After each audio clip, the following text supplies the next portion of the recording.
Hello everyone, কেমন আছো তোমরা সবাই? আশা করি তোমরা সবাই অনেক ভালো আছো। তো আজকের ভিডিওতে আমি তোমাদেরকে সলভ করে দেখাবো রাজশাহী বোর্ড 2025 সালের এসএসসি পরীক্ষার গণিতের বহুনির্বাচনী অংশটা। তো এরকম সকল বোর্ডের এসএসসি পরীক্ষার বহুনির্বাচনী অংশগুলো যদি একসাথে পেতে চাও তাহলে তোমরা প্লেলিস্ট সেকশন চেক করতে পারো। প্লেলিস্ট সেকশনে আমাদের সবগুলো বোর্ডের আমি অবজেক্টিভ কোশ্চেনগুলো সলিউশন করে দিয়ে দিচ্ছি। তো তোমরা আশা করি সামনের কয়েকদিনের মধ্যে সবকিছু পেয়ে যাবা। আচ্ছা, তো চলো তাহলে শুরু করা যাক। আমাদের এখানে প্রথম কোশ্চেনটা কি, বৃত্তে অন্তর্লিখিত সামান্তরিক একটি কি হবে? রম্বস নাকি আয়ত নাকি বর্গ নাকি ট্রাপিজিয়াম? তো ফার্স্ট অফ অল, সামান্তরিক কি হয়? যে চতুর্ভুজের বিপরীত বাহুজোড়া পরস্পর সমান ও সমান্তরাল এবং মানে সমান ও সমান্তরাল তাকে বলি আমরা সামান্তরিক। আর একটি সামান্তরিকে যেহেতু বিপরীত বাহুজোড়া পরস্পর সমান ও সমান্তরাল, তখন দেখা যায় কি এই কোণগুলো পরস্পর সমান হয়ে যায়। এই কোণের বিপরীত কোণ হচ্ছে এটা, এই দুইটা কোণ পরস্পর সমান, আবার এই দুইটা কোণও পরস্পর সমান। এখন এই সামান্তরিকটাকে যদি আমি বৃত্তে আঁকতে যাই, দেখো তো আমরা সামান্তরিকের বেসিক চিত্র তো এটাকে দেখেই সবাই অভ্যস্ত। তো এটাকে যদি আমি চিত্র আঁকতে যাই, বৃত্তে আঁকতে যাই, তখন কিন্তু দেখো তো একটা কর্নার কিন্তু বের হয়ে যাচ্ছে। তার মানে ওকে কিন্তু আমি এখানে আটাতে পারতেছি না। তো ওকে যদি আটাতে হয় তার মানে সামান্তরিকটা এইভাবে আঁকলে হবে না, সামান্তরিকটা একটু সামান্য এই পাশে বাঁকাতে হবে, তাই না? এখন এই পাশে বাঁকাবো, ধরলাম আমি যে এই সামান্তরিকটাকে আমরা বৃত্তের মধ্যে সেট করতে পারছি। হ্যাঁ, এখন আমাকে বলো, আমরা এখানে যে অ্যাঙ্গেলগুলো, তখন অ্যাঙ্গেলগুলোর পরিবর্তন কিরকম হবে সেটা কি বলতে পারবা? দেখো, এই অ্যাঙ্গেলগুলো আমরা একটা কাজ করি, যদি আমি এই সামান্তরিকটাকে এটার মধ্যে আটাই তাহলে অ্যাঙ্গেলগুলো কি হবে ফার্স্টে সেটা বের করে নিই। আমরা জানি যে বৃত্তের অন্তর্লিখিত চতুর্ভুজের বিপরীত কোণদ্বয় সমষ্টি কত হয়? 180 ডিগ্রি, তাই না? তো যেহেতু আমরা এই কোণটাকে ধরলাম এ, এই কোণটাকে ধরলাম বি, যেহেতু আমরা এই চিত্রটাকে এখানে না আটাবো, তার মানে কি বিপরীত কোণদ্বয় সমষ্টি লজিক্যালি বৃত্তের শর্ত অনুসারে 180 ডিগ্রি হয়ে যাওয়ার কথা। তার মানে বলতে পারতেছি এখানে এ আর বি 180 ডিগ্রি হয়ে যাবে যদি এটাকে আমি বৃত্তের মধ্যে আটাতে পারি। এখন বলো, এ আর বি তো পরস্পর সমান না? তো আমরা কি বলতে পারি এ প্লাস এ মানে হচ্ছে 180 ডিগ্রি। হ্যাঁ, তো এখন বলো 2a মানে হচ্ছে 180, তাহলে এ দাঁড়াবে কত? এ হচ্ছে 90 ডিগ্রি দাঁড়ায়।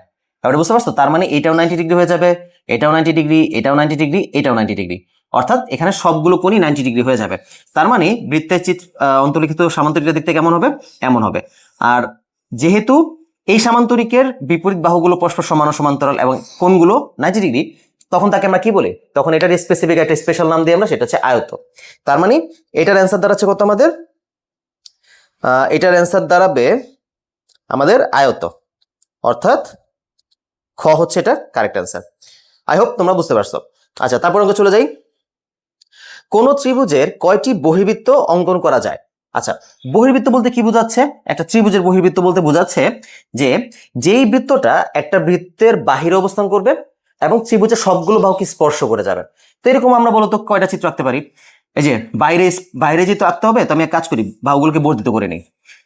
তাহলে এই হচ্ছে একটা বৃত্ত, সেম ভাবে আমরা যদি এখানে বর্ধিত করি, এই হচ্ছে আমাদের আরেকটা বৃত্ত, এখানে যদি আমরা বর্ধিত করি, এই হচ্ছে আমাদের আরেকটা বৃত্ত। তো এইভাবে আমরা তিনটা বৃত্ত এখানে আঁকতে পারি। তবে হ্যাঁ, কেউ আবার ভেবো না যে এই যে পাশ দিয়ে তো একটু গ্যাপ গ্যাপ আছে, তাই এখান দিয়ে মনে হয় আমরা আরো বৃত্ত আঁকতে পারবো। এটা কিন্তু হবে না, তাহলে কিন্তু বহির্বৃত্ত শর্ত মানবে না। বহির্বৃত্ত হইতে হলে কিন্তু তোমার অবশ্যই আমাদের ত্রিভুজের তিনটা বাহুকেই কিন্তু স্পর্শ করে যেতে হবে।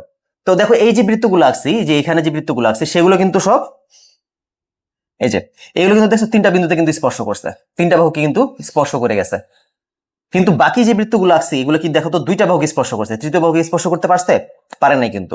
তার মানে আমরা বুঝতে পারলাম যে বহির্বৃত্ত তাহলে কয়টা হবে? বহির্বৃত্ত অবশ্যই তিনটা হবে, তিনটার বেশি হবে না। ডান, এটা আমরা বুঝতে পারছি। তো 3 নাম্বার চলে যাই। আচ্ছা, নিচের তথ্যের আলোকে 3 ও 4 নং প্রশ্ন উত্তর দাও। শ্রেণীব্যাপ্তি আমাদের একটা গণসংখ্যা নিবেশন সারণী দেওয়া আছে। তো 3 নাম্বার বলছে যে মধ্যক নির্ণয়ের জন্য এফসি এর মান বের করো, আর 4 নাম্বার হচ্ছে প্রদত্ত উপাত্তের প্রচুরক বের করতে হবে। তো আমরা জানি যে মধ্যক নির্ণয়ের যে এফসি মানে হচ্ছে মধ্যক শ্রেণীর পূর্ববর্তী শ্রেণীর ক্রমযোজিত গণসংখ্যা বা যোজিত গণসংখ্যা, তুমি যেটাই বলো। তো সেটা আমাদের যোজিত গণসংখ্যা। তো আমাদের প্রথম কাজ হচ্ছে এখান থেকে আমাদের যোজিত গণসংখ্যাটাকে বের করে নিতে হবে। তো আমি এক কাজ করে আমি চারটা একটু এখানে এঁকে নিই। এটা একটু চারটা কি কত, 21 থেকে 30, 21 থেকে 30, 31 থেকে 40, 41 থেকে 50, 51 থেকে 60, মেবি এই পর্যন্তই আছে। হ্যাঁ, তারপর হচ্ছে 6, 16, 20 আর হচ্ছে 14।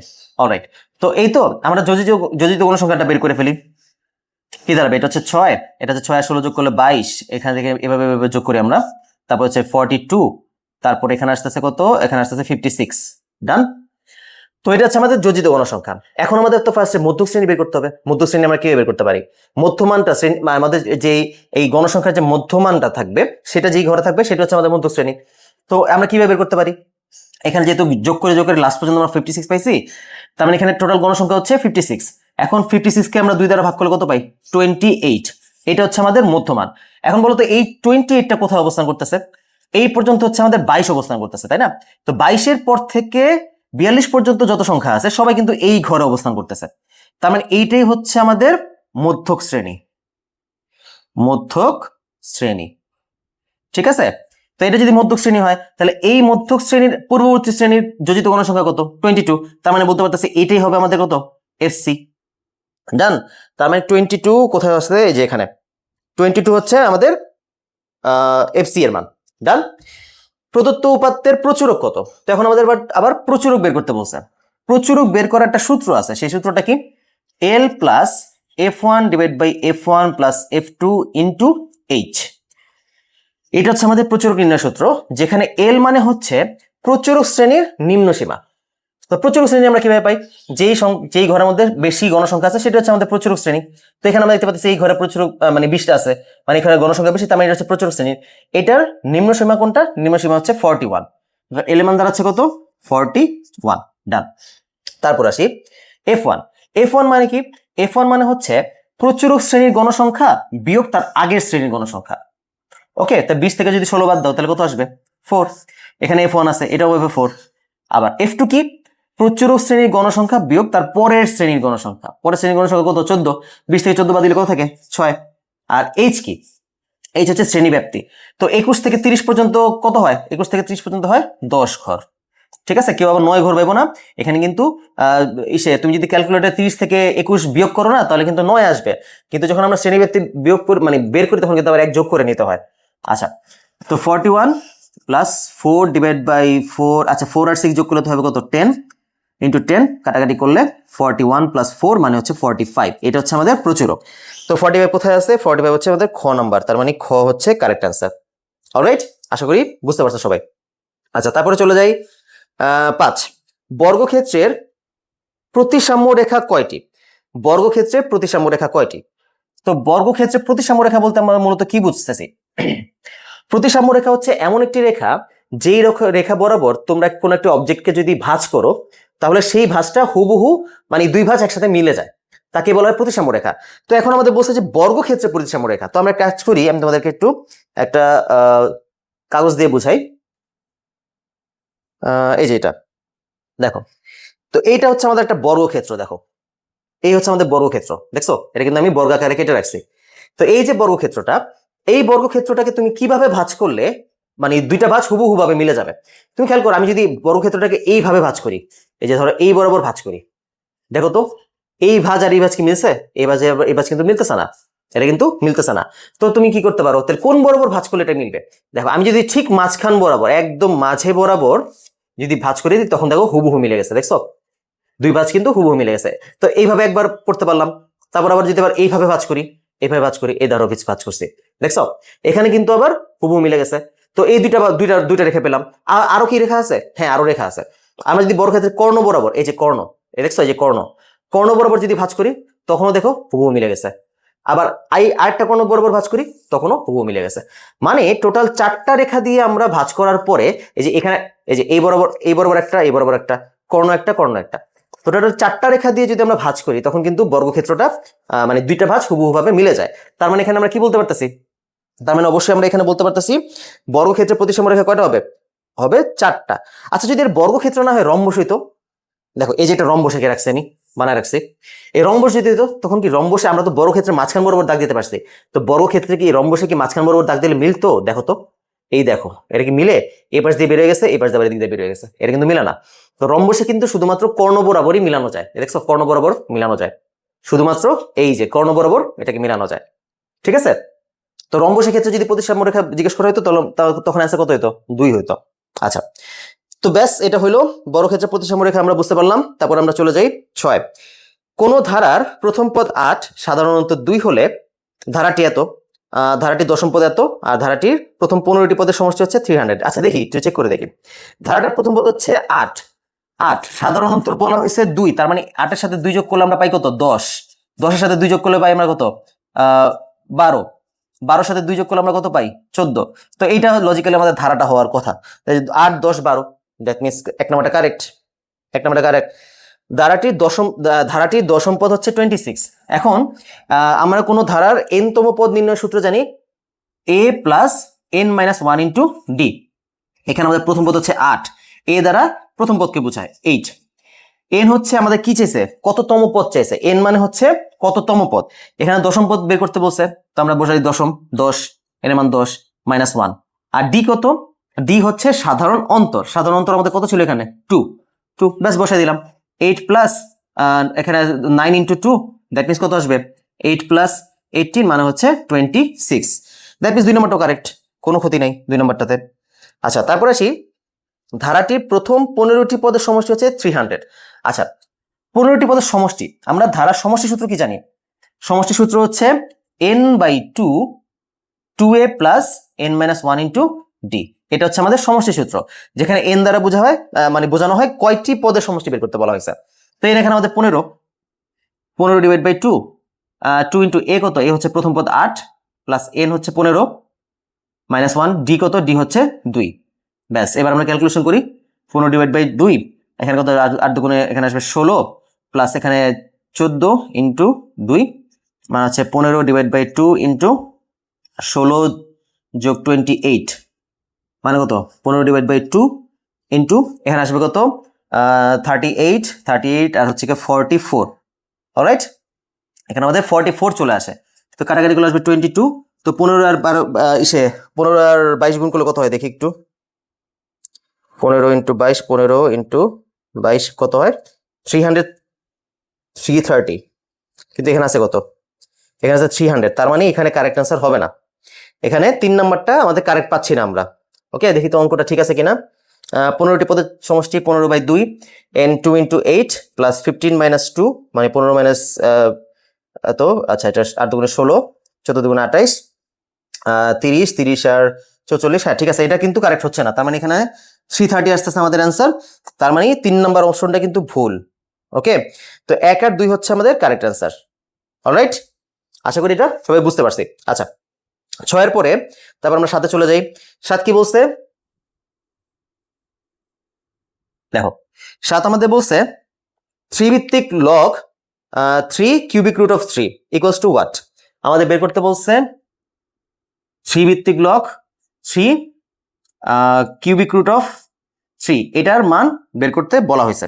এখন এটাকে তো আমরা মোটামুটি সবাই হাতে কলমে করতে পারি, আশা করি। আমরা যেহেতু অবজেক্টিভ বোর্ড কোশ্চেন সলভ করতেছি, তো এই টাইপের অঙ্ক তো অবশ্যই হাতে কলমে পারার কথা। আর এটা তোমাদের যখন সৃজনশীল আসবে তখন তুমি এটাকে হাতে কলমে করবা, কিন্তু যখন তোমাদের অবজেক্টিভ আকার আসবে তখন তো এটাকে হাতে কলমে করার কোনো প্রয়োজন নাই, কারণ আমাদের যেহেতু ক্যালকুলেটর ইউজ করার পারমিশন আছে, তো আমরা কেন ক্যালকুলেটর ইউজ করবো না এটাতে।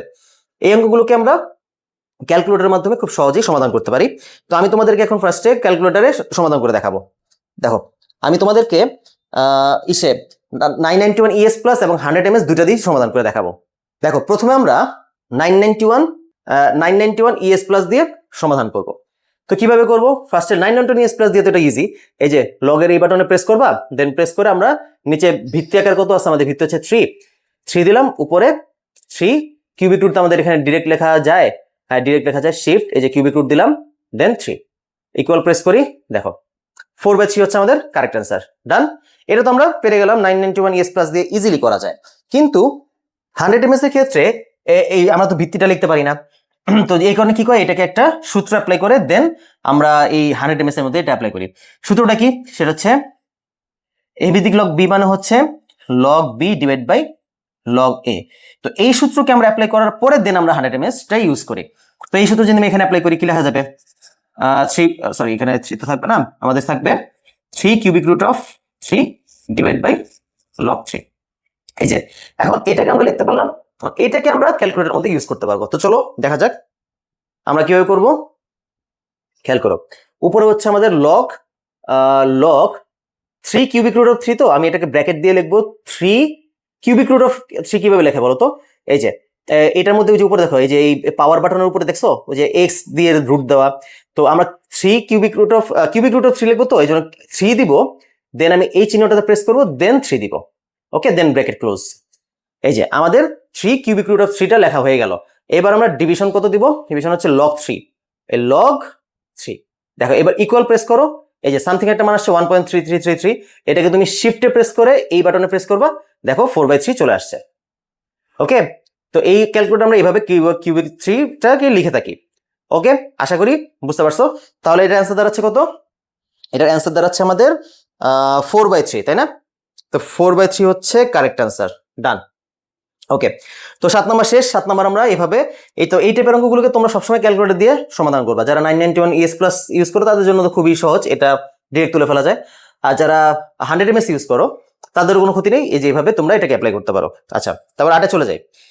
নিচের কোনটি বিচ্ছিন্ন চলক? আচ্ছা, বিচ্ছিন্ন চলক বলতে মূলত কি বোঝায়? সিম্পল একটা কথা মনে রাখবা, বিচ্ছিন্ন চলক মানে হচ্ছে যেই সকল চলকগুলোকে আমরা শুধুমাত্র পূর্ণ সংখ্যায় গঠন করতে পারি, যে সকল চলকগুলোকে আমরা শুধুমাত্র পূর্ণ সংখ্যায় প্রকাশ করতে পারি তাদেরকে বলা হয় বিচ্ছিন্ন চলক। ডান। তো এখানে বলো তো বয়স কি আমরা কি দশমিক আকারে বলতে পারি না, যে আমার তো 16.5 বছর, আমার তো 17.5 বছর, আমরা কিভাবে বলতে পারি না? 1.5 তো আমরা তো দশমিকে চলে যাচ্ছি, তো বয়স কিন্তু বিচ্ছিন্ন চলক হবে না। উচ্চতা কি হবে?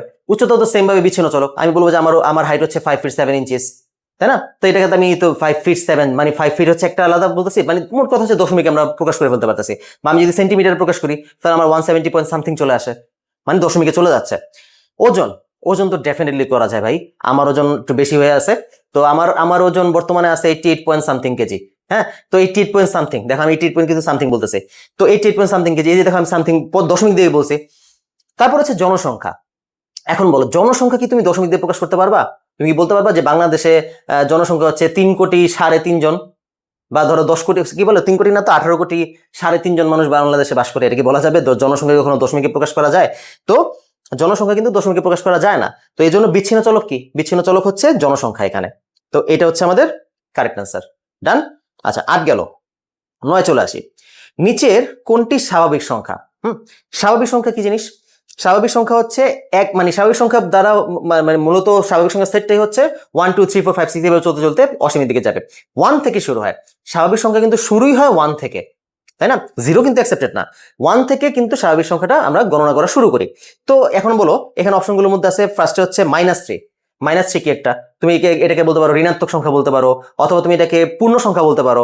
তার কিন্তু এটাকে আমি স্বাভাবিক সংখ্যা বলতে পারতাছি না, এটা বাদ। √3 হচ্ছে একটা অমূলদ সংখ্যা। তো এটাও তো ডেফিনেটলি স্বাভাবিক সংখ্যার মধ্যে আসবে না, কারণ এটাকে যদি তুমি রুটকে যদি অপারেট করো, অসীম দশমিক সংখ্যা চলে যাবে, অসীম অনাবৃত দশমিক সংখ্যা চলে আসবে। 5/2 এটা হচ্ছে ভগ্নাংশ সংখ্যা, এটাকেও তো ডেফিনেটলি হবে না। তাহলে অ্যান্সার দাঁড়াচ্ছে কত? অ্যান্সার দাঁড়াচ্ছে আমাদের 3। তো 3 হচ্ছে আমাদের স্বাভাবিক সংখ্যা। ডান। তো 9 নম্বর গেল। তারপর আমরা 10-এ চলে যাই। 4 5 6 7 8 সেটটির প্রকৃত উপসেট কয়টি? প্রকৃত উপসেট বলছে, উপসেট কিন্তু বলে নাই, প্রকৃত উপসেট। তো আমরা একটা সূত্র জানি যে কোন সেটের উপাদান সংখ্যা যদি হয় n, তাহলে এর উপসেট সংখ্যা হয় 2 টু দি পাওয়ার n। আর কোন সেটের উপাদান সংখ্যা যদি হয় n, তাহলে তার প্রকৃত উপসেট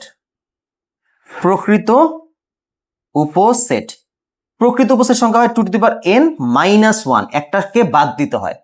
ঠিক আছে, তো আমি আগে এটা অ্যান্সারটা বের করে দেন এটাকে ব্যাখ্যা করবো যে কি কেন বাদ দিতে হয়, বা মানে আসলে এই সূত্রটা কিভাবে আসছে, বা এখানে 1টা কেন বাদ দিতে হয়।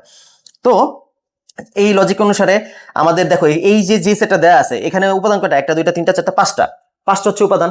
ওকে, তো 5টা যদি উপাদান হয় তাহলে বলো তো আমাদের প্রকৃত চেয়েছে না, তো প্রকৃত কত আসবে? 2 টু দি পাওয়ার 5 -1। ঠিক আছে, ব্যাপারটা ক্লিয়ার হইছো? তাহলে বলো 2 টু দি পাওয়ার 5 মানে কত? 2 টু দি পাওয়ার 5 মানে হচ্ছে 32 -1 মানে হচ্ছে 31। অর্থাৎ আমাদের এখানে প্রকৃত উপসেট সংখ্যা হচ্ছে কত? 31। এখন প্রশ্ন হচ্ছে এই 1 কেন বাদ দেওয়া হয়েছে? ঠিক আছে, এটা তুমি দেখো, এটা আমি একটা অন্য এক্সাম্পল দিয়ে দেখাবো। এটা দিয়ে দেখাতে গেলে বিশাল বড়, এখানে 5টা উপাদান, তো আমি উপসেট গঠন করতে গেলে অনেক অনেক বড় হয়ে যাবে। তো ফার্স্টে আসো উপসেট আর প্রকৃত উপসেটের ব্যাপারটা কি। আমি যদি একটা সেট লিখি A 1 2, আর একটা লিখি B 1, আর একটা লিখি C 2, আর একটা লিখি D 1 2, তাহলে এখানে দেখো বি এর যতগুলো উপাদান আছে সবাই কিন্তু এর মধ্যে ইনক্লুড করতেছে, সি এর যতগুলো উপাদান আছে সবাই কিন্তু এর মধ্যে ইনক্লুড করতেছে, আবার ডি এর যতগুলো উপাদান আছে সবাই কিন্তু এর মধ্যে ইনক্লুড করতেছে, তাই না? এখন এই দুইটার ক্ষেত্রে তুমি বলতে পারবা বি হচ্ছে এর একটা সাবসেট, আবার সি হচ্ছে এর একটা সাবসেট। তুমি কিন্তু কখনোই বলতে পারবা না এ হচ্ছে বি এর সাবসেট, এটা কিন্তু বলা যাবে না, কারণ এ এর সব উপাদান কিন্তু বি এর মধ্যে নাই। সেম ভাবে তুমি সি এর কি বলে এ হচ্ছে সি এর একটা সাবসেট, তুমি এটা বলতে পারবে না, কারণ এর সব উপাদান কিন্তু সি এর মধ্যে নাই। ওকে, কিন্তু এখন আসলে ডি এর ক্ষেত্রে, ডি এর ক্ষেত্রে ব্যাপারটা দেখো, ডি এর যা উপাদান আছে সবাই এর মধ্যে আছে, তার মানে বলতে পারতেছি ডি হচ্ছে এর একটা সাবসেট, আবার এর যত সব উপাদান আছে তা আবার ডি এর মধ্যে আছে, তাই না? তো আমরা বলতে পারতেছি আবার এ হচ্ছে ডি এর একটা সাবসেট। ওকে, তো এই ক্ষেত্রে যখন আমাদের দুই পক্ষই সমান হয়ে যায় তখন আমরা এই সাবসেট চিহ্নের নিচে একটা নিচে দাগ দিয়ে দিই, বুঝছো? এটা দ্বারা বোঝানো হয় দুইটাই সমান। তো এইটা হচ্ছে আমাদের সাবসেট চিহ্ন। এখন এই দুইটার মধ্যে তাহলে কে প্রকৃত উপসেট? প্রকৃত মানে কি? প্রকৃত মানেই হচ্ছে তোমার যে সাবসেটের সম্পূর্ণ রুলটা মেনটেন, মানে সম্পূর্ণ রুলটা মেনটেন করতে পারতেছে। তো এখানে তুমি দেখো তো, এখানে তো এ আবার ডি এর সাবসেট, ডি আবার এর সাবসেট, দুই পক্ষই দুই পক্ষের সাবসেট, তো তুমি এখানে ওকে প্রকৃত বলতে পারবা না, কারণ দুইজনই সমান এই জায়গায়। কিন্তু দেখো বি হচ্ছে এর থেকে ছোট, সি হচ্ছে এর থেকে ছোট, তো এই যে এই ধরনের সেটগুলোকে বলা হয় প্রকৃত উপসেট বা প্রকৃত উপসেট বলা হয়। এখন আমরা যদি এই এক্সাম্পলের মধ্যে যদি উপসেট বের করতে যেতাম, তাহলে দেখো তো এ হচ্ছে 1 2, তো আমি ওর যদি উপসেট গুলো বের করতে যাই, উপসেট গুলো কি কি হবে? একটা আসবে 1, সরি ফার্স্টে আসবে 1 2, দেন আসবে 1, দেন আসবে 2, দেন আসবে কত? ফাঁকা সেট, বুঝছো? এখন ওর যদি উপসেট বের করতে যেতাম তাহলে এইগুলো আসতো। দেখো ওর উপসেটের মধ্যে কিন্তু দেখছো একটা ওর সমান চলে আসছে, বুঝছো? এই যে সমান, তাহলে কি এই সমানটা এইটা কি ওর প্রকৃত উপসেট হইতো? ও কিন্তু ওর প্রকৃত উপসেট হইতো না, ও কিন্তু বাদ যেত। হয়তো কারা? এই বাকি তিনটা কিন্তু ওর প্রকৃত উপসেট হইতো। এই জন্য তুমি যদি ওকে সূত্র আকারে বের করতে যেতা 2 টু দি পাওয়ার n-1, মানে এখানে উপাদান দুইটা, 2 টু দি পাওয়ার 2-1 মানে হচ্ছে 4-1, দ্যাট মিন্স 3। এই যে এই তিনটা হচ্ছে আমাদের প্রকৃত উপসেট। এটা ক্লিয়ার? আশা করি এই ব্যাপারটা তোমরা বুঝতে পারছো যে কেন এই সূত্রটা অ্যাপ্লাই করা হয়। আচ্ছা, তারপরে চলে যাই 10 গেছে 11। 11 তো খুবই কমন অঙ্ক, মনে করো পরীক্ষায় বিভিন্ন বোর্ডে প্রত্যেক সালেই কোনো না কোনো বোর্ডে আসবে, এবং কি বলতে গেলে প্রত্যেক বোর্ডেই মোটামুটি এই অঙ্কটা আসে অথবা এটার সিমিলার অঙ্ক আসবেই আসবে, ঠিক আছে? তো এটাকে তুমি চাইলে শর্টকাট মনে রেখে অ্যাপ্লাই করতে পারো, অথবা এটাকে শর্টকাট মনে রাখার প্রয়োজন নাই, এটা একদম ইজি একটা অঙ্ক, এটা আমরা সূত্র দিয়ে ডিরেক্ট অ্যাপ্লাই করে ফেলতে পারি। আচ্ছা, কি আছে আমাদের? a square plus 1/a square equals to 18। বলছে a-1/a এর মান কত? এখন আমাকে বলো ফার্স্টে, এখানে তোমরা a স্কোয়ার, আচ্ছা এটাকে আমি নিচে লিখি, তোমরা a square plus 1/a square সূত্র কি কি জানো? a plus b whole square minus 2ab, আর a minus b whole square plus 2ab।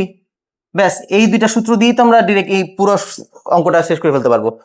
ফার্স্টে বলছে a-1/a এর মান, তো এটা কি আমরা মাইনাসের সূত্র অ্যাপ্লাই করবো, কেন? এই যে মাঝখানে এখানে মাইনাস আছে, তো আমরা কি করবো? a-1/a whole square plus 2 into a into 1/a equals হচ্ছে 18। তাহলে a কাটা, তাহলে a-1/a আসতেছে কত? এখানে 2 যদি এখানে গিয়ে বিয়োগ হয়ে যায় আসবে কত? 16। স্কোয়ার রুট, মানে তুমি যদি রুট করে দাও তাহলে কত আসবে? a-1/a হচ্ছে কত? 4। ব্যাস, এই যে a-1/a মান পেয়ে গেলাম, তো এটা হচ্ছে আমাদের কারেক্ট। তারপর 2 নম্বর হচ্ছে a plus 1/a whole square, তো এইখানে আবার আমরা এই যে এবার প্লাসের সূত্র অ্যাপ্লাই করে দিই, a plus 1/a whole square minus 2 into a into 1/a equals হচ্ছে 18। a কাটা, তাহলে a প্লাস 1/a দাঁড়াচ্ছে কত? হোল স্কোয়ার, 2 গিয়ে যদি এখানে যোগ হয়ে যায় আসবে কত? 20। তার মানে এটাও কারেক্ট, এটাও আনসার কারেক্ট আসছে। ওকে, তারপরটা বলছে a cube minus 1/a cube, a cube minus 1/a কিউবের মান বের করতে বলছে। এখন এখানে আমাদের ওই যে কিউবের সূত্র আমরা অ্যাপ্লাই করবো। কিউবের সূত্র কি জানি আমরা? a কিউব মাইনাস b কিউবের মান নির্ণয়ের সূত্র কি? a minus b whole cube plus 3ab into a minus b। এটা হচ্ছে আমাদের a কিউব মাইনাস b কিউবের মান নির্ণয়ের সূত্র। তো এখানে আসো, আমরা কিন্তু a মাইনাস 1/a, সরি এখানে b লিখছি, a মাইনাস 1/a এর মান কিন্তু আমরা অলরেডি জানি, প্রথম অপশনে আমরা বের করছিলাম 4। তো কত আসবে? 4 কিউব প্লাস কাটা কাটা 3 ইন্টু 4, 4 কিউব মানে হচ্ছে 64 প্লাস 3 4 12 মানে হচ্ছে কত? 76। তো এটার মান দাঁড়াচ্ছে 76, দ্যাট মিনস এটা আমাদের কারেক্ট, অর্থাৎ 3ও কারেক্ট। তাহলে 1 2 3 হচ্ছে এখানে আমাদের কারেক্ট অ্যান্সার। ডান। 12তে চলে যাই। 12 কি বলছে? tan থিটা ইকুয়ালস টু √3 হলে sec theta equals to what? তো এই চিত্র এই অঙ্কটাকে তুমি অনেকগুলো উপায় করতে পারো। তুমি চাইলে ত্রিকোণমিতিক ওয়েতে ট্যানের সাথে সেকের কিন্তু একটা সম্পর্ক আছে, sec square theta minus tan square theta equals to 1, ওটা দিয়ে করতে পারো। তুমি চিত্র অ্যাপ্লাই করে করতে পারো, তুমি ক্যালকুলেটরের সাহায্যে করতে পারো। কিন্তু এই টাইপের অঙ্কের ক্ষেত্রে সবচেয়ে সহজ উপায় হচ্ছে কোণের মান বের করে করা। ঠিক আছে, দেখো tan থিটা ইকুয়ালস টু √3 আছে, √3 মান তো আমরা জানি। √3 কি আমাদের যে চার্টটা শিখছি আমরা, সেই চার্টের মধ্যে √3 ছিল না ট্যানের? তো দেখো আমরা জানি যে এখানে দেওয়া আছে tan থিটা ইকুয়ালস টু √3। তো দেখো আমরা কি জানি, tan theta equals two tan 60 degree. Theta মান কত? 60 ডিগ্রি পেয়ে গেছে। এই যে থিটা যেহেতু পেয়ে গেছি, তাহলে বসো sec থিটা কত আসবে, sec 60 কত আসবে? sec 60 ডিগ্রি কত আসে? sec 60 হচ্ছে sec হচ্ছে cos এর উল্টা, এইভাবে মনে রাখবা। sec হচ্ছে cos এর উল্টা, cos 60 মান হচ্ছে কত? 1/2। তো sec 60 কত আসবে? 2। ডান। ওকে, তো এখানে আমরা কত পেলাম? আমরা ঘ হচ্ছে 2। 12 শেষ 13। 30 সেন্টিমিটার ব্যাস বিশিষ্ট বৃত্তের কেন্দ্র হতে 9 সেন্টিমিটার দূরে অবস্থিত এর দৈর্ঘ্য কত সেন্টিমিটার? আচ্ছা দেখো, আমাদের এই যে একটা বৃত্ত আঁকি, এই বৃত্ত 30 সেন্টিমিটার ব্যাস বিশিষ্ট। এই বৃত্তের ব্যাস হচ্ছে 30 সেন্টিমিটার ধরলাম। এই যে ব্যাস, এটা হচ্ছে কেন্দ্র, এখান থেকে এই পর্যন্ত এটা হচ্ছে 30 সেন্টিমিটার। তো বৃত্তের কাজ করার সময় ইউজুয়ালি আমাদের ব্যাসটা বেশি এটা লাগে না, আমাদের ব্যাসার্ধটাই লাগে। তো আমি এটাকে 30 সেন্টিমিটার ব্যাস না বলে আমি বলি যে এটা হচ্ছে ব্যাসার্ধ হচ্ছে 15, এটা 15, এটা 15। বলছে যে কেন্দ্র হতে 9 সেন্টিমিটার দূরে অবস্থিত জ্যায়ের দৈর্ঘ্য চাইছে। তো কেন্দ্র হতে 9 সেন্টিমিটার ধরলাম, এই কেন্দ্র হতে 9 সেন্টিমিটার হচ্ছে এইটা 9 সেন্টিমিটার। 9 সেন্টিমিটার দূরে একটা জ্যা আছে, এই একটা জ্যা। ঠিক আছে, 9 সেন্টিমিটার দূরে এই একটা জ্যা আছে, এই জ্যায়ের আমাদের দৈর্ঘ্য কত বের করতে বলছে। ওকে, এখন আমাকে বলো, এখানে যেহেতু দূরত্ব বলা আছে কেন্দ্র থেকে 9 সেন্টিমিটার দূরে, তার মানে এখান থেকে যখন আমি চিত্রটা আঁকছি, দূরত্ব মানেই কিন্তু আমরা লম্ব বুঝি। তো দূরত্ব যেহেতু আঁকছি, তার মানে এখানে অবশ্যই এটা লম্ব আকারে আছে। ওকে, তো লম্ব আকার আছে। ওকে, একটু ফার্স্টে বুঝতে পারছি যে আমাদের এই ত্রিভুজটা হচ্ছে একটা সমকোণী ত্রিভুজ। এখন আর আমরা আরেকটা ব্যাপার জানি যে যে কোনো বৃত্তের কেন্দ্র থেকে জ্যায়ের উপর যদি লম্ব অঙ্কন করা হয়, সেই লম্বটা এই জ্যাকে সমান দুটি খণ্ডে বিভক্ত করে, অর্থাৎ এই খণ্ডটা আর এই খণ্ডটা পরস্পর সমান। তো আমি যদি এতটুকু অংশের মান বের করে ফেলতে পারি, তাকে দ্বিগুণ করে দিলেই তো আমরা এটা পেয়ে যাবো, টোটালটা পেয়ে যাবো আর কি। তো আমরা এটা কিভাবে বের করতে পারি? দেখো, এটা যেহেতু সমকোণী ত্রিভুজ, তার মানে এটা হচ্ছে অতিভুজ। এটাকে যদি আমি লম্ব ধরি, তো এটা কত আসবে? ভূমি। তাহলে ভূমি দাঁড়াবে কত? √15 স্কোয়ার মাইনাস 9 স্কোয়ার। ওকে, তো আসলে এখানে ক্যালকুলেটর ডিরেক্ট বের করে ফেলি। কত দাঁড়াবে? √15 স্কোয়ার মাইনাস 9 স্কোয়ার, 12। অ্যান্সার দাঁড়াচ্ছে কত? এটা হচ্ছে 12। তার মানে এতটুকু অংশ হচ্ছে 12। ওকে, এতটুকু অংশ 12। একটা জিনিস খেয়াল করো, তারা কিন্তু টিচাররাও কিন্তু কম চালাক না। তারা কিন্তু দেখো অপশনের মধ্যে 12 দিয়ে রাখছে, দেখছো? কিন্তু 12 তো বেশি এতটুকুর মান, আমাদের চেয়েছে টোটাল যে এটার মানে মান। এটা যদি 12 হয়, এটাও তো তাহলে হবে 12। তো 12 12 কত আসে? 24।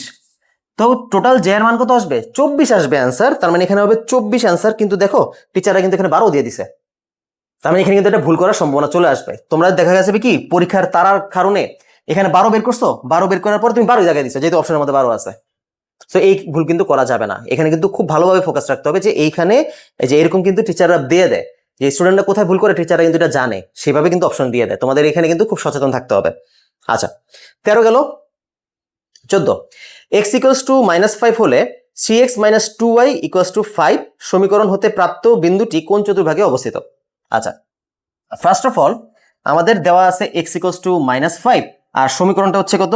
3x - 2y 5। তো এইটা এত এত সমীকরণ হতে প্রাপ্ত বিন্দুটি। তো আমাদের যখন কোনো একটা স্থানাঙ্ক ব্যবস্থা আমরা বিন্দু বসাতে যাই, আমাদের অবশ্যই x এর মানও লাগে, অর্থাৎ ভুজও লাগবে এবং কোটিও লাগবে।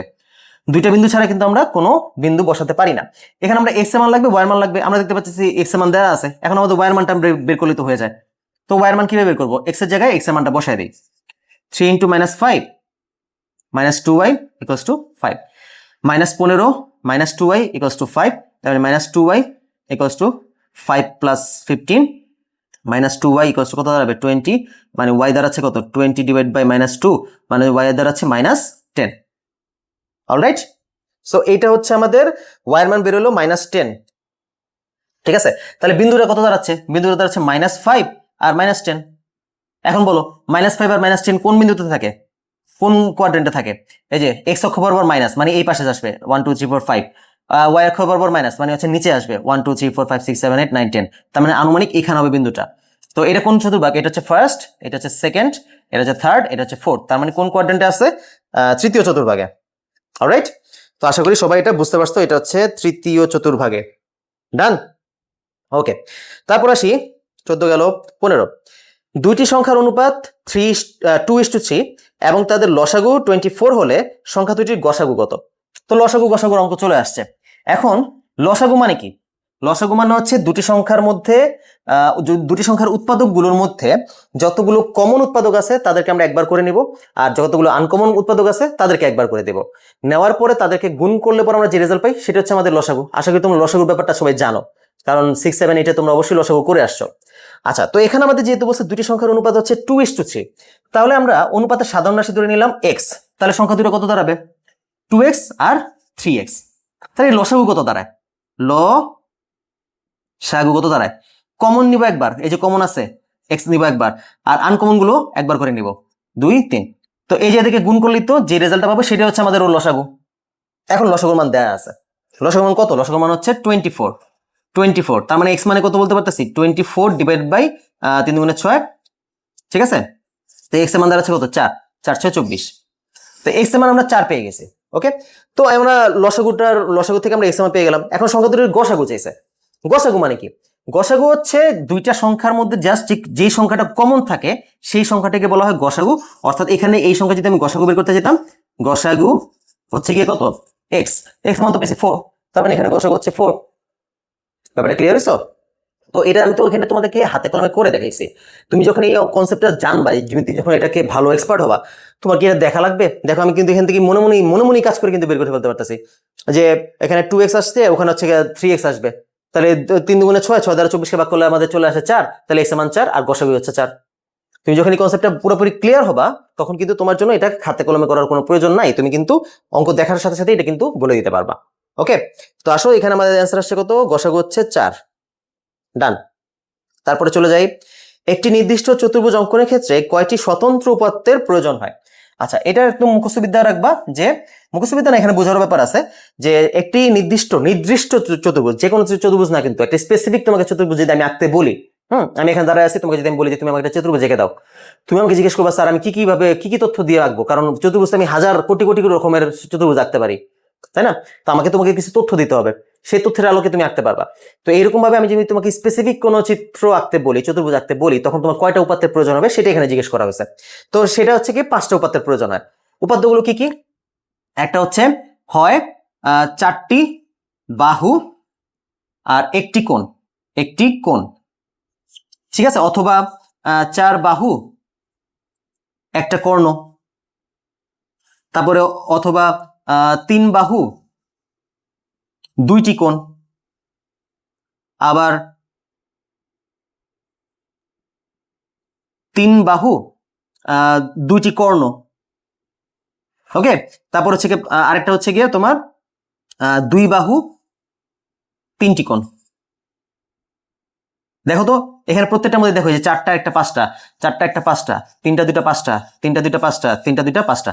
তার মানে আমাদের 5টা স্বতন্ত্র উপাত্তের প্রয়োজন হয় একটা নির্দিষ্ট চতুর্ভুজ অঙ্কনের ক্ষেত্রে। তো এখানে আমাদের অ্যান্সার হচ্ছে কত? 5। অলরাইট, তারপর আমরা চলে যাই 17 নম্বরে। সমকোণী ত্রিভুজের সূক্ষ্ম কোণদ্বয়ের পার্থক্য 10 ডিগ্রি হলে উক্ত কোণদ্বয়ের বৃহত্তম কোণটির মান কত? আচ্ছা, সমকোণী ত্রিভুজের একটা কোণ যদি সমকোণ হয় তাহলে বাকি দুই কোণের সমষ্টি কত? সমকোণী ত্রিভুজের একটা কোণ সমকোণ, অর্থাৎ এটা 90 ডিগ্রি। আমরা জানি ত্রিভুজের 3 কোণের সমষ্টি হচ্ছে 180 ডিগ্রি। তাহলে বাকি দুইটা কোণের সমষ্টি কত হবে? যদি এটা ধরি x, এটা যদি y, তাহলে এই দুইটা x প্লাস y কত দাঁড়াবে?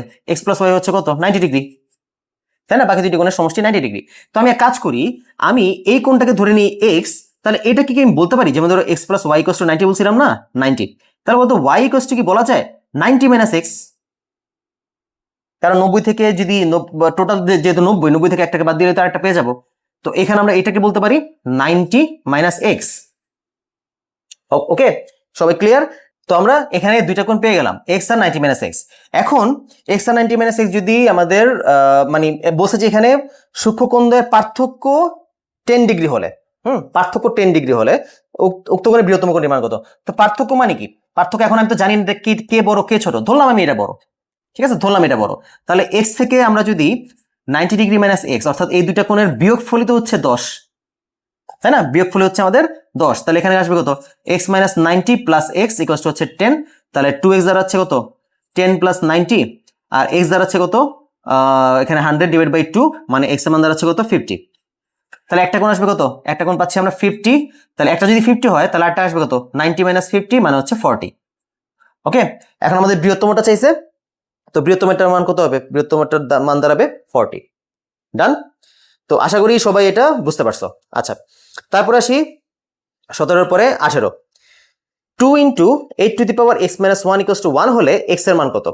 তো এই অঙ্কটা তো খুবই সহজ একটা অঙ্ক, তবে এটাকে আমরা অনেকেই মোটামুটি সবাই হাতে কলমে করতে পারি, তবে এটাকে আমরা কিন্তু চাইলে ক্যালকুলেটর খুব ইজিলি করতে পারি। আমি তোমাদেরকে আজকে এটাকে হাতে কলমে করে দেখাবো, ক্যালকুলেটর করে দেখাবো।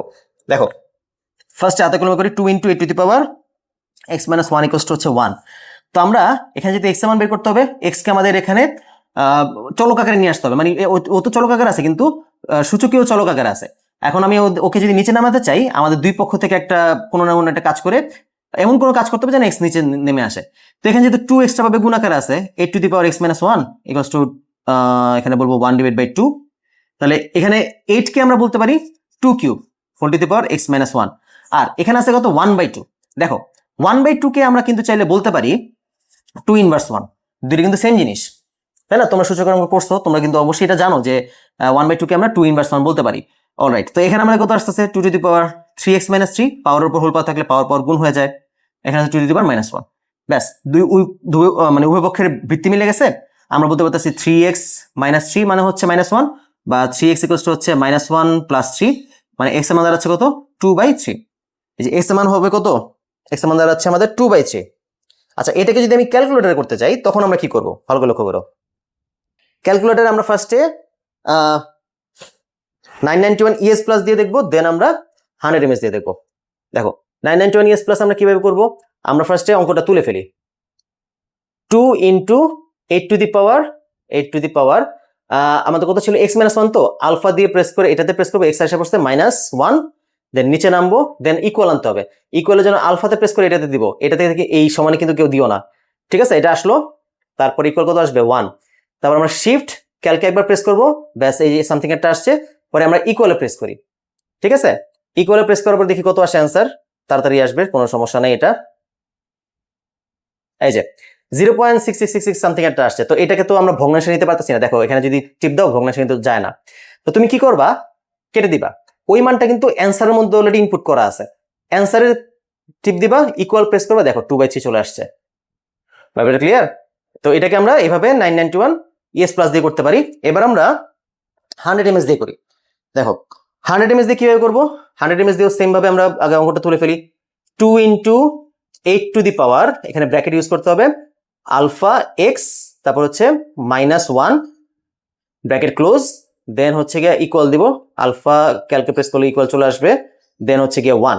এবারে এখানে আমরা শিফট ক্যালকে একবার প্রেস করবো, দেন শিফট ক্যালকে আরেকবার প্রেস করবো। দেখো এখানেও 0.6666 সামথিং আসছে। এটাকে তুমি ভগ্নাংশে নেওয়ার জন্য শিফটে প্রেস করে এই বাটনে প্রেস করবা, দেখো চলে আসছে 2 বাই 3। অলরাইট, তো আশা করি এটা সবাই বুঝতে পারছো, এটা নিয়ে কোনো সমস্যা হওয়ার কথা না এখন আর। তো আমরা দুইভাবেই মোটামুটি শিখলাম। আচ্ছা, তো এটা হচ্ছে আমাদের 18 নম্বর। এখন আমরা 19 নম্বরে চলে আসি। Function of x equals to X square minus 5x minus 6 হলে x এর কোন মানের জন্য function of x equals to 0 হবে। তো দুইটি দেখো, একটা দেওয়া আছে function of x equals to কত, X square minus 5x minus 6, বলছে যে x এর কোন মানের জন্য function of x equals to 0 হবে। দুইটা যেহেতু ফাংশন অফ x আমরা বলতে পারতেছি, তার মানে x square minus 5x minus 6 equals to 0। এখান থেকে আমি যদি ক্যালকুলেশন করে x এর মানটা বের করি, তাহলে কিন্তু আমাদের x এর মানে ওই যে x এর মানগুলো চলে আসবে। তো তুমি এটা যেহেতু দ্বিঘাত সমীকরণ, তুমি চাইলে মিডল টার্ম ব্রেক ইউজ করতে পারো, অথবা তুমি চাইলে ক্যালকুলেটরের সাহায্যে বের করতে পারো। কিভাবে, আমরা যদি মিডল টার্ম ব্রেক করি, এক্স স্কোয়ার এখানে আসবে কত, এখানে মাইনাস আছে, ঠিক আছে? এখানে যদি মাইনাস আছে তার মানে কত আসবে, minus 6x plus x minus 6 equals to 0, x minus 6 1 x minus 6 equals to 0।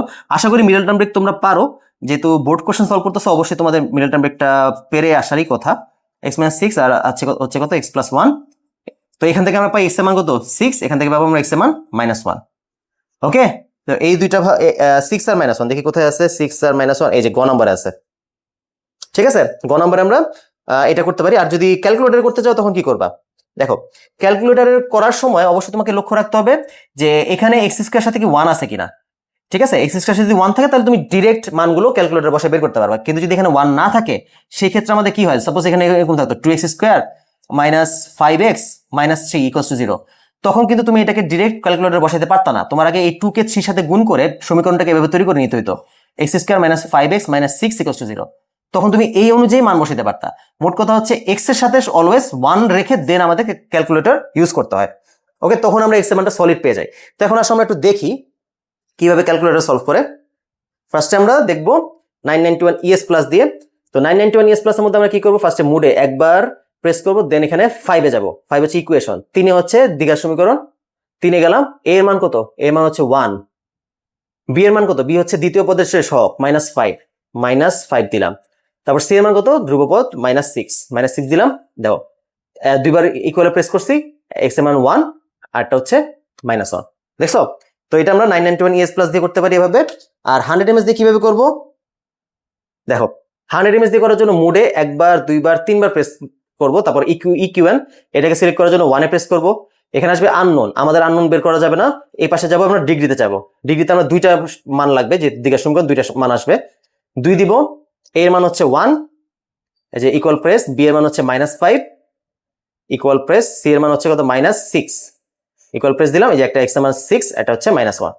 ওকে, তো আশা করি এটা সবাই এখন ক্যালকুলেটর দিয়ে করতে পারবা। ডান। তো আমাদের 19 নম্বর শেষ, এখন আমরা 20 নম্বর চলে যাই। এবিসি সমবাহু ত্রিভুজে বিডি ইকুয়ালস টু 2 সেন্টিমিটার, এডি এর দৈর্ঘ্য কত সেন্টিমিটার? তো আমাদের এখানে বলা আছে যে এই একটা ত্রিভুজ এ বি সি, এটা হচ্ছে সমবাহু, তার মানে প্রত্যেকটা বাহু পরস্পর সমান, যার মধ্যে বিডি ইকুয়ালস টু হচ্ছে 2 সেন্টিমিটার, এই যে বিডি এখানে ডি আছে, বিডি হচ্ছে 2 সেন্টিমিটার হলে এডি এর দৈর্ঘ্য কত? আর এখানে দেখো এই যে এডি যে লেখছে না, এডি হচ্ছে এখানে একটা সমকোণ চিহ্ন দেওয়া আছে, তো বলছে যে এডি এর দৈর্ঘ্য কত, এটা মান বের করতে বলা হয়েছে। এখন যেহেতু এটা সমবাহু ত্রিভুজ, এখন আমরা সমবাহু ত্রিভুজের ক্ষেত্রে একটা উপপাদ্য জানি যে সমবাহু ত্রিভুজের যে কোনো শীর্ষ থেকে বিপরীত বাহুর উপর অঙ্কিত লম্ব সেই ভূমিকে সমান দুটি খণ্ডে বিভক্ত করে। তো এখানে যেহেতু এডি হচ্ছে বিসি এর উপর লম্ব, তার মানে বলতে পারতেছি বিডি আর ডিসি পরস্পর সমান হবে, হ্যাঁ, কারণ সমদ্বিখণ্ডিত করছে, তো এটা যদি 2 হয় এটাও 2 হবে, তো আমি টোটাল বিসি মান কত দাঁড়াচ্ছে 4, যেহেতু এটা সমবাহু ত্রিভুজ তার মানে এবির মান দাঁড়াবে কত 4, এসি মান দাঁড়াবে কত 4। ডান, এতটুকু আমরা ফার্স্টে বুঝে গেছি। এখন আমাদের এই এডি এর মান বের করতে বলা হয়েছে, তো এডি এর মান বের করতে পারে কিভাবে আমরা, দেখো এইটা একটা কি সমকোণী ত্রিভুজ হয়ে গেছে না, এই যেটা একটা সমকোণী ত্রিভুজ হয়ে গেছে না, সমকোণী ত্রিভুজে দেখো সমকোণের বিপরীত বাহু, দ্যাট মিন্স আমরা অতিভুজ জানি, তুমি যদি এটাকে ভূমি হিসাব করো তার মানে ভূমি জানি, তো অতিভুজ জানি ভূমি জানি, পিথাগোরাসের উপপাদ্য অ্যাপ্লাই করে দিলে আমরা কি বলতে পারি, এটার মান দাঁড়াবে কত, লম্ব মানে হচ্ছে √, অতিভুজ স্কয়ার মাইনাস ভূমি স্কয়ার, মানে হচ্ছে √16 বা মাইনাস কত 4, মানে হচ্ছে √12, আর √12 কে আমরা কি বলতে পারি, √3 × 4 মানে হচ্ছে √3, আর 4 এর উপর অপারেট করলে আসবে 2, মানে 2√3 হচ্ছে আমাদের এটার কারেক্ট অ্যান্সার। অলরাইট, ডান। তো দেখছো এখানে কিন্তু অনেকে একটা জিনিস ভুল করতে ভুল না অ্যাকচুয়ালি, অনেকে না বুঝে অঙ্কটা হয়তো মিলাই ফেলতে পারতো, যে এখানে যেহেতু বিডি দেওয়া আছে 2 তার মানে ডিসিও 2 হবে, কিন্তু কোন লজিকে হয়েছে সেটা কিন্তু অনেকে না জেনেই করতে পারতো। এখন সাপোজ এখানে যদি লম্ব না থাকতো তখন কিন্তু জিনিসটা অন্যরকম হয়ে যেত, ধরো অন্য কোনো কন্ডিশন দেওয়া ছিল। তো তোমার এই জন্য জ্যামিতিক নলেজটা ভালো থাকতে হবে, জ্যামিতিক নলেজ যদি ভালো থাকে তখন তুমি কিন্তু যে কোনো ধরনের চিত্রটাই ভালো মতো বুঝে উপপাদ্য মনে করে দেন অ্যাপ্লাই করে সমাধান করতে পারবা। আচ্ছা 20 গেল। 21, সুষম ষড়ভুজের শীর্ষবিন্দুতে উৎপন্ন শীর্ষকোণের পরিমাণ কত? তো এইটাকে করার জন্য অনেকে দেখছি যে শর্টকাট সূত্র অ্যাপ্লাই করে, তাই না, অনেকেই দেখছি আমি এটাকে শর্টকাট সূত্র অ্যাপ্লাই করে, তো তোমার শর্টকাট সূত্র অ্যাপ্লাই করার দরকার নাই, শর্টকাট সূত্র মনে রাখতে গেলে অনেক কষ্ট হয়, মানে আছে এত এত সূত্রের ভিড়ে আসলে শর্টকাটটা মনে রাখাটা অনেক কষ্টকর হয়ে দাঁড়ায়। অনেকেই দেখা যায় যে তোমার কিছু ধরো নিচে 2 দ্বারা ভাগ করবো না 3 দ্বারা ভাগ করবো, এই ব্যাপারগুলো ভুলে যায়। তো এই টাইপের যখন অঙ্ক আসবে না, শীর্ষকোণের পরিমাণ কত, তোমরা ডিরেক্ট চিত্র দিয়ে করে ফেলা যায়। কিভাবে দেখো, আমরা যেহেতু বলছে সুষম ষড়ভুজ, তার মানে আমরা যে ষড়ভুজটা নিব এই ষড়ভুজের প্রত্যেকটা বাহু পরস্পর সমান, প্রত্যেকটা বাহু পরস্পর সমান, তো যেহেতু প্রত্যেকটা বাহু পরস্পর সমান তার মানে প্রত্যেকটা শিরোকোণও এই যে এই কোণগুলোও কিন্তু প্রত্যেকটা সমান হবে। ডান, এতটুকু তো বুঝে গেছে। এখন বলছে যে সুষম ষড়ভুজের শীর্ষবিন্দুতে উৎপন্ন শীর্ষকোণের পরিমাণ কত? তো আমাদের যেহেতু প্রত্যেকটা পরস্পর সমান, তো প্রত্যেকটা সমান হলে আমরা কি করতে পারি, আমরা আগে দেখি যে এই সবগুলো কোণের সমষ্টি কত। সমষ্টি কিভাবে বের করতে পারি? তুমি দেখো, এটা যোগ করে দাও, এটা যোগ করে দাও, এখানে কত আসে? এটা একটা ত্রিভুজ, তার মানে 180, এটা একটা ত্রিভুজ 180, 3 কোণের সমষ্টি, এটা একটা চতুর্ভুজ 360, তাই না? তো বলো এখন সব কোণের সমষ্টি তাহলে কত দাঁড়ায়? 360 যোগ 180 যোগ 180, তো 720। এটাকে ভাগ করবো কত? আমাদের যেহেতু 6টা কোণ আছে, তাহলে 6 দ্বারা ভাগ করি, তো কত আসবে? 720 কে 6 দ্বারা ভাগ করলে আসবে 120। ওকে, তো 120 হচ্ছে আমাদের কারেক্ট অ্যান্সার। তার মানে প্রত্যেকটা শীর্ষকোণের মান কত আমাদের? 120 ডিগ্রি। অলরাইট, ওকে, তো এটা হচ্ছে আমাদের 21 নাম্বারটা। তারপর আমরা 22 নাম্বার চলে যাই। 0.00000, 5টা জিরো আছে। তারপর হচ্ছে 786 এর লগের পূর্ণক কত? লগের পূর্ণক কত? তো এই অঙ্কগুলো সমাধান করার একটা সবচেয়ে শর্টকাট যে উপায়, খুবই শর্টকাট উপায়, দেখা মাত্র তুমি বলে দিতে পারবা। কি করবা? এখানে শূন্যগুলো গুনবা, কয়টা শূন্য আছে, দশমিকের আগেরটা সহ, কিন্তু দশমিকের আগে একটা, তারপর হচ্ছে 1 2 3 4 5টা, তাই না? টোটাল হলো কটা? 6টা। তো যেহেতু দশমিকের পরে পাঁচটাই তো আছে, 5টা আর আগে একটা, মানে 6টা। তার মানে লগের পূর্ণক হবে কি জানো? 6 বার। সংখ্যাটা যদি দশমিক, মানে আমাদের যে সংখ্যাটা বলা হবে সেটা যদি দশমিকের পরে থাকে, তখন সেটার অ্যান্সারটা বের করার জন্য আমরা এভাবে অ্যাপ্লাই করি যে কয়টা শূন্য আছে টোটাল, যে কয়টা শূন্য সেই কয়টা হচ্ছে অ্যান্সার। ঠিক আছে, তো এখানে কত আছে? 0.0000786। এটাকে যদি আমরা লগের পূর্ণক বের করতে চাই তাহলে আসবে 6 বার। 6 বার হচ্ছে অ্যান্সার। তো এখানে অ্যান্সার হচ্ছে 6 বার। এখন কথা হচ্ছে এটা কোথা থেকে আসলো সেটাই তো তোমাদেরকে বুঝাই দেই। লগের পূর্ণক হচ্ছে কোন একটা সংখ্যাকে যখন আমরা বৈজ্ঞানিক রূপে লিখি, বৈজ্ঞানিক রূপে লেখার পরে যখন আমাদের 10 এর পাওয়ার যেটা আসে সেটা হচ্ছে পূর্ণক। তো বৈজ্ঞানিক রূপ মানে কি? কোন একটা সংখ্যাকে যদি আমরা a × 10⁻n আকারে লিখি, যেখানে a এর মানটা অবশ্যই 1 থেকে বড় বা সমান হইতে হবে, আর 10 থেকে ছোট হইতে হবে। ব্যাপারটা বুঝছো? তো আর n হচ্ছে বিলংস টু z, n এর মান পূর্ণ সংখ্যা হইতে হবে। তো এরকম আকারে যদি লিখতে হয় তখন আমাদের কি করতে হয় জানো? এই দশমিকটাকে এই যেই সংখ্যাটা আছে সেই সংখ্যার একটা ঘর পেছনে গিয়ে রাখতে হয়। তো এখানে আমি যদি লিখতে চাই 7.86, তাহলে কয় ঘর গেলাম? 1 2 3 4 5 6 ঘর আমরা পেছনে গেছি, দশমিকটাকে টেনে 6 ঘর পেছনে নিয়ে গেছি। তো আমি এখানে লিখবো 10⁻6। বুঝছো? এই যে দেখো 10 এর পাওয়ার কত আসছে? -6 না? তো এখানে পূর্ণ করছে -6, তো আমরা -6 লিখি না, আমরা বলি 6 বার। ওকে, এভাবে আমরা মূলত পূর্ণকটা বের করি। আচ্ছা, তো এটা গেল আমাদের 21 নাম্বারটা। তারপর আমরা 22-এ চলে আসি। 8 সেন্টিমিটার ও 6 সেন্টিমিটার ব্যাস বিশিষ্ট দুটি বৃত্ত পরস্পরকে অন্তঃস্পর্শ করলে এদের কেন্দ্রদ্বয়ের মধ্যবর্তী দূরত্ব কত সেন্টিমিটার? তো আমাদের বলা আছে দুটি বৃত্ত দেওয়া আছে যাদের একটার ব্যাস হচ্ছে 8 সেন্টিমিটার, একটার ব্যাস হচ্ছে 6 সেন্টিমিটার, এবং তারা পরস্পরকে অন্তঃস্পর্শ করছে। অন্তঃস্পর্শ মানে কি? অন্তঃস্পর্শ মানে হচ্ছে বৃত্ত এদেরকে ভিতরের দিকে স্পর্শ করছে, এই যে এভাবে স্পর্শ করছে। ব্যাপারটা ক্লিয়ার? ওকে, তো এখন এদের বলছে কেন্দ্রদ্বয়ের মধ্যবর্তী দূরত্ব। তো বড় বৃত্তটার ব্যাস হচ্ছে 8 সেন্টিমিটার, তার মানে আমি বলতে পারতেছি বড় বৃত্তটার ব্যাসার্ধ কত? ব্যাসার্ধ হচ্ছে 4 সেন্টিমিটার। ছোট বৃত্তটার ব্যাস হচ্ছে কত? কই গেল? ছোট বৃত্তটার ব্যাস হচ্ছে 6 সেন্টিমিটার, তার মানে ছোট বৃত্তটার ব্যাসার্ধ হচ্ছে কত? ধরলাম এই যে স্পর্শ বিন্দু, যে বিন্দুতে স্পর্শ করছে সেই বিন্দু পর্যন্ত আমি টানলাম, এটা সেই বিন্দুটা কত? সেই বিন্দুটা হচ্ছে 3 সেন্টিমিটার। যেহেতু এটার ব্যাস হচ্ছে 6, তার মানে ব্যাসার্ধ হবে 3। তো এখন আমাদের বলছে যে এদের কেন্দ্রদ্বয়ের মধ্যবর্তী দূরত্ব কত সেন্টিমিটার? কেন্দ্রদ্বয়ের মধ্যবর্তী দূরত্ব মানে কি? এই যে এই বিন্দু থেকে এই বিন্দুর মাঝখানে দূরত্বটা, এই যে এইটা বের করতে বলা হয়েছে। তো আমি যদি এই ব্যাসার্ধটাকে যদি এইভাবে না লিখে যদি এই বরাবর লিখতাম, অর্থাৎ এটাকে এইভাবে না লিখে যদি আমি এখান থেকে এই বরাবর লিখতাম, তাহলে এটা কত দাঁড়াতো? 4।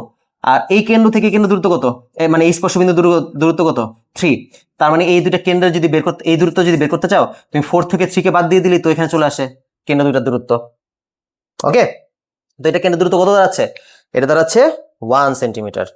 Alright, 24 sin 90 degree minus theta equals two √3/2 হলে থিটা ইকুয়ালস টু হোয়াট? তো এই টাইপের অঙ্কগুলোর ক্ষেত্রে আমরা অনেকগুলো উপায় অ্যাপ্লাই করতে পারি। চিত্র অ্যাপ্লাই করতে পারি, তারপর তোমার ত্রিকোণমিতিক ল অ্যাপ্লাই করতে পারি। কিন্তু সবচেয়ে যে সহজ উপায় সেটা কি? দেখো, সবচেয়ে সহজ উপায় হচ্ছে sin 90 ডিগ্রি মাইনাস থিটা মানে কি? আমরা সূত্র জানি, sin 90 ডিগ্রি মাইনাস থিটা মানে হচ্ছে cos থিটা √3/2। এখন cos থিটা যদি √3/2 হয়, আমরা বলতে পারি cos থিটা হচ্ছে গিয়ে cos 30 ডিগ্রি, কারণ 30 ডিগ্রি cos 30 মানে তো √3/2। তো থিটা পাচ্ছি কত? 30 ডিগ্রি।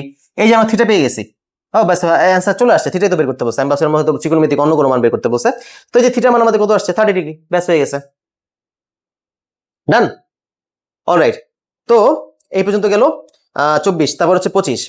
পরিসীমা ও একটি কোণ দেয়া থাকলে নিচে কোনটি আঁকা সম্ভব হবে?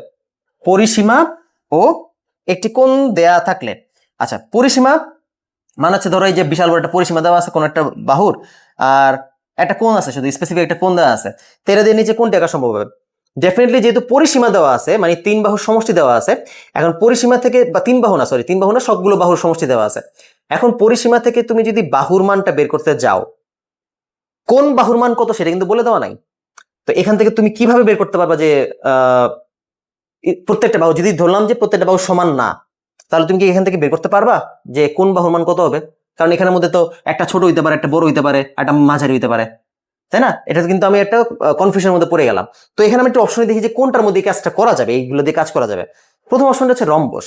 দেখো তো আমরা কি জানি রম্বসের চারটা বাহু কি পরস্পর সমান না? তো তুমি খেয়াল করো আমাদের যে পরিসীমাটা দেওয়া আছে, আমরা কিন্তু চাইলে এটাকে সমান সমান চারটা খণ্ডে বিভক্ত করতে পারি। এই এই যে দেখো, আমরা কিন্তু এই যে একটা দুইটা তিনটা চারটা সমান চারটা খণ্ডে কিন্তু বিভক্ত করতে পারছি। তো রম্বস দেখো, তাহলে দেখো তো তারপর কোণ আছে, তুমি যদি চারটা খণ্ড পেয়ে যাও, যে একটা খণ্ড পাইছো, দেন একটা যে কোনো বাহু নাও, বাহু নিয়ে এইটা সমান করে কাটো, দেন এই কোণটা এখানে আঁকো, কোণ আঁকো, তারপর এটা সমান করে আবার এখানে কাটো, দেন এখান থেকে বৃত্তচাপ নাও, এখান থেকে বৃত্তচাপ নাও, ব্যাস হয়ে গেছে আমাদের রম্বস। তো দেখছো, তার মানে পরিসীমা কোণ দেওয়া থাকলে আমরা রম্বস আঁকতে পারি। তারপর অপশন ছিল আয়ত। আয়ত কিন্তু আঁকা যাবে না, কারণ আয়তের কিন্তু দুইটা বাহু সমান, মানে দুই জোড়া বাহু, কিন্তু মানে দুই জোড়া বাহু পরস্পর সমান, ঠিক আছে? তো এই ক্ষেত্রে তুমি তো ওই যে এই পরিসীমাটাকে ভেঙে কিভাবে তুমি দুইটা খণ্ড করতা, বুঝতে পারছো? এটা কিন্তু করা যেত না, মানে চারটা খণ্ড করতা, যেহেতু দুইটা বাহু সমান, দুইটা বাহু আবার অসমান, তো সেই ক্ষেত্রে তুমি কিন্তু এটাকে করতে পারতা না। আচ্ছা, আর বাকিগুলো তো ডেফিনেটলি যাবে না, সামান্তরিক ট্রাপিজিয়াম এগুলো তো সম্ভবই না।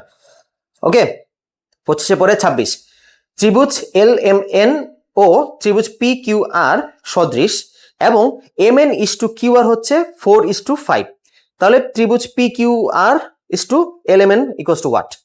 এটা হচ্ছে আমাদের সলিড একটা উপপাদ্য আছে যে দুটি সদৃশ ত্রিভুজের দুটি বাহু অনুপাত দেয়া থাকলে তাদের ক্ষেত্রফলের অনুপাত হচ্ছে সেই দুটি বাহুর বর্গের অনুপাত। মানে কি, ধরো এই যে এ বি সি ত্রিভুজ আর ডিই এফ ত্রিভুজ যদি পরস্পর সদৃশ হয়, সদৃশ হলে তাহলে আমরা বলতে পারি এই ত্রিভুজের যে ক্ষেত্রফল বেরোবে না, ত্রিভুজ এ বি সি এর ক্ষেত্রফল কে তুমি যদি ত্রিভুজ ডিএফ এর ক্ষেত্রফল দ্বারা ভাগ করো, ডিএফ এর ক্ষেত্রফল দ্বারা ভাগ করো, তাহলে এই দুইটা ত্রিভুজের সদৃশ বাহুদ্বয়ের বর্গ, অর্থাৎ সদৃশ বাহু ধরলাম এ বি আর ডি, তাহলে সদৃশ বাহুদ্বয়ের বর্গের অনুপাতের সমান। বুঝছো?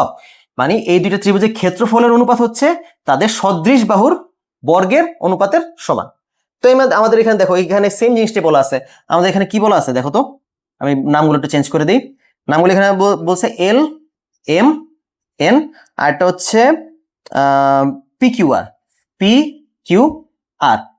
তো এখানে আমরা বলতে পারি যে ত্রিভুজ L M N divide by ত্রিভুজ পি কিউ আর মানে হচ্ছে কত, এখানে আমাদের অনুপাত কত হবে, তাহলে এল এম থেকে আছে আমাদের এখানে এম এন আর কিউ আর আছে, এই যে এম এন আর কিউ আর আছে, তারপর বলতে পারতেছি M N by Q R. তো সেই সূত্র অনুযায়ী কি আসবে, এদের ক্ষেত্রফলের অনুপাত হচ্ছে এদের সদৃশ বাহুর বর্গের অনুপাতের সমান। তো এম এন এর মান কত আছে, M N is to Q R হচ্ছে 4:5, তার মানে 4 স্কোয়ার বাই 5 স্কোয়ার মানে হচ্ছে 16/25। ওকে, তার মানে আমরা বলতে পারতেছি ত্রিভুজ L M N is two ত্রিভুজ পি কিউ আর মানে হচ্ছে 16:25। কিন্তু এখানে একটা ঝামেলা আছে। ঝামেলা কি জানো, অনেকেই ওই উপপাদ্যটা পারে, অনেকেই এটা দিয়ে সলভ করে ফেলবে, বাট একটা ছোট্ট জায়গায় ভুল করে ফেলবে। কি জানো, দেখো আমি যে অ্যান্সারটা বের করছি সেটাতে কিন্তু L M N into P Q R বের করছি। ওরা দেখো অনুপাতের মধ্যে কিন্তু ফার্স্টে দিছে এম এন, তারপর দিছে পি কিউ আর, তার মানে লজিক্যালি আমাদের এল এম এন এর কথা বলছে আগে, কিউ আর এর কথা বলছে পরে, কিন্তু যখন অনুপাতটা বের করতে বলছে তখন আবার বের করতে বলছে ত্রিভুজ P Q R is two ত্রিভুজ এল এম এন। দেখছো ঘটনাটা কোথায় ঘটাই দিছে? তা তুমি যদি ফার্স্টে এই দুটার স্কোয়ার দিয়ে যদি অ্যান্সার বসা দাও, তার মানে আসবে কত, 16:25। তুমি যদি 16:25 মধ্যে কারেক্ট দিয়ে দাও, ওটা কিন্তু ভুল, কারণ ওরা কিন্তু এটাকে উল্টাই দিছে, এম এন দিছে আগে, কিউ আর দিছে পরে, কিন্তু এখানে আবার ত্রিভুজের পি কিউ আর দিছে আগে, এল এম এন দিছে পরে, তার মানে কিন্তু অনুপাতটাকে ওরা উল্টে দিছে। বুঝছো? তার মানে আমাদের এই যে অনুপাতটা আছে না, অনুপাতটা হবে ত্রিভুজ P Q R is two ত্রিভুজ এল এম এন মানে হচ্ছে 25:16। এইটা হচ্ছে আমাদের তাহলে কারেক্ট অ্যান্সার দাঁড়াবে। ওকে, তো এখানে কিন্তু খুব সচেতন থাকতে হবে এই টাইপের অঙ্কগুলো করার ক্ষেত্রে। এরকম কিন্তু টিচাররা চেঞ্জ করে দেয়, সামান্য কিছু চেঞ্জ করে দেয়, তুমি দেখা যায় যে পরীক্ষার উত্তেজনার কারণে তুমি পারছো, এখানে মনে হয় যে খুশি হয়ে গেছে, আর এই অঙ্কটা আমি পারছি, দাগাই দিই, তখন কিন্তু ভুল করে ফেলবা। সো খুব সচেতন ভাবে কিন্তু পড়তে হবে। তো এটা আনসার দাঁড়াচ্ছে কত, 25:16, এটা হচ্ছে কারেক্ট আনসার।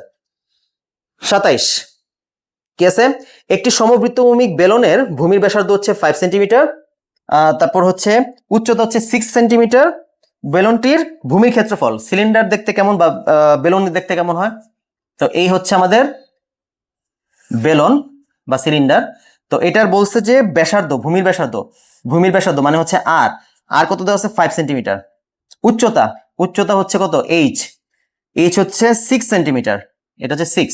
তাহলে ভূমির ক্ষেত্রফল সূত্র কি, ভূমি হচ্ছে যে বৃত্ত, তার মানে বৃত্তের ক্ষেত্রফল হচ্ছে পাই আর স্কোয়ার, মানে হচ্ছে পাই ইন্টু আর কত 6, সরি 5 স্কোয়ার মানে 25 পাই। এটা হচ্ছে আমাদের কি বলে ভূমির ক্ষেত্রফল। তারপর হচ্ছে আয়তন সূত্র কি, আয়তন সূত্র হচ্ছে পাই আর স্কোয়ার এইচ, ঠিক আছে, পাই আর স্কোয়ার এইচ। তাহলে pi into 5 square into H কত 6, মানে হচ্ছে পাই ইন্টু 25 ইন্টু 6, তো 25 ইন্টু 6 মানে কত 150, তাহলে 150 পাই। তাহলে এটাও কারেক্ট, 1 নাম্বারটাও কারেক্ট, 2 নাম্বারটাও কারেক্ট। 3 নাম্বারটা, বক্রতলের ক্ষেত্রফল 60 পাই। আচ্ছা, বক্রতল মানে কি, এই যে বাঁকানো যে তলটা আছে, এখানে 3টা তল আছে, উপরে আছে বৃত্ত, নিচে বৃত্ত, আর সাইডে একটা বক্রতল আছে।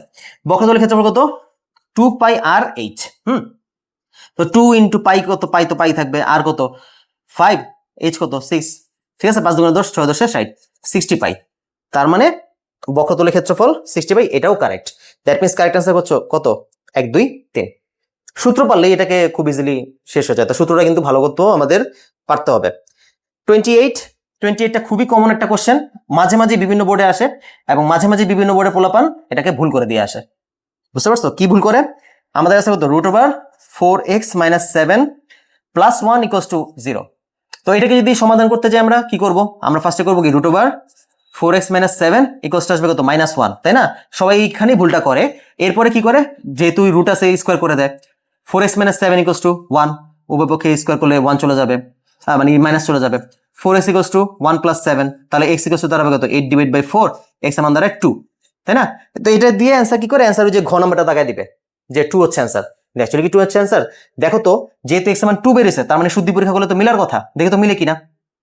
ঠিক আছে, যেহেতু x এর মান 2, তো আমি এক কাজ করি, শুদ্ধি পরীক্ষা করি, 2 বসাই, 4 × 2 - 1 -7 + 1, মানে হচ্ছে √8 - 7 + 1 কত দ্বারা, দেখো তো, √1 + 1 মানে হচ্ছে 2 আসে অ্যান্সার, কিন্তু এই পাশে আছে কত, 0। মিলছে অ্যান্সার? অ্যান্সার কিন্তু মিলে নাই। কেন মিলে নাই, আমরা ভুলটা কোথায় করছি তাহলে? ভুলটা করছি এই জায়গায়, আমরা যখন এটাকে কাজ করতে গেছিলাম, আমরা √4x - 7 = -1 বলছিলাম। এখন বলো তো, রুট যুক্ত একটা সংখ্যা কি কখনো -1 হয়? কখনো কি √x এর মান কি কখনো -1 হওয়া পসিবল? এটা কিন্তু √x কে কিন্তু অলওয়েজ ধনাত্মক ধরা হয়, এটা কিন্তু পসিবল না। তো এখানেই মূলত আমাদের ভুলটা করে ফেলছিলাম আমরা। তো এই জন্য এটার অ্যান্সার দাঁড়াবে কত, এখানে অ্যাকচুয়ালি কোনো অ্যান্সারই নাই, অ্যান্সার হচ্ছে এখানে ফাঁকা set. That means correct answer হচ্ছে ক। তো এখানে ফাঁকা সেটের মধ্যে দেখো কি জামালা বাজায় দিছে, গ নাম্বার আবার দিয়ে দিছে কি, গ নাম্বার আবার দিয়ে দিছে এরকম যে এই যে সেকেন্ড ব্র্যাকেট দিয়ে ফাঁকা সেট দিছে। অনেকে আবার এখানে কেউ নিয়ে ভুল করে ফেলে।